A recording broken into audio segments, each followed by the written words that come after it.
Jailer audio லான்ச்சில் Rajini sir சொன்னாங்க, இந்த Sunrisers டீமுக்கு நல்ல பிளேயர்ஸ் எடுங்கன்னு. காவியாவும் அவர் சொன்ன மாதிரி நல்ல பிளேயர்ஸ் எடுத்தாங்க. கடைசியில் இந்த டீம் ஃபைனல்ஸ் வரைக்கும் படிச்சு.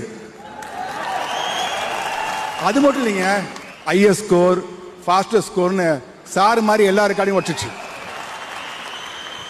சில ஹீரோக்கள் 2 படம் எட்டா தான் போகுதுங்க. போனை தூக்குறதுக்கு 3 பேர், கைப்பையை தூக்குறதுக்கு 3 பேர். கமர்ஷியல் ஏர்கிராஃப்டில் போக மாட்டாங்க, தனி விமானம், அதாவது பிரைவேட் ஏர்கிராஃப்ட் தான் போவாங்க. நம்ம ரஜினி சாரை பார்த்துருப்பீங்களே, ஏர்போர்ட் எப்படி வருவாருன்னு. தனியாக வருவார், தோளில் ஒரு கைப்பை, மக்களோட மக்களாக கமர்ஷியல் ஏர்கிராஃப்டில் போயிட்டு அப்படியே திரும்பி வருவார். அந்த அளவுக்கு ஒரு சிம்பிள். அதனால தாங்க ரஜினி சார் நிஜ வாழ்க்கையிலும் ஒரு சூப்பர் ஸ்டார்.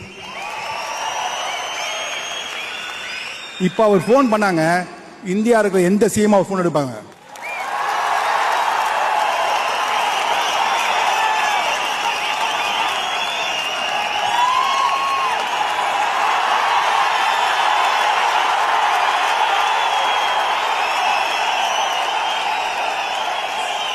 சிஎம் மட்டும் இல்லைங்க, பிஎம் எடுப்பார் அவர் ஃபோன் பண்ணா.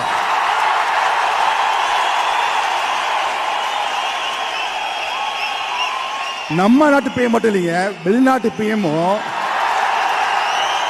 அவர் வீட்டுக்கு போய் அவர் கூட செல்ஃபி எடுக்கிறாங்க. அந்த அளவுக்கு அவருக்கு நற்பெயர். அவர் நினைச்சிருந்தா ஒரு ஃபோன் காலுங்க, ஒரு நல்ல போஸ்டிங், கவர்னரோ இல்லை அதோட பெட்டரா வாங்கிட்டு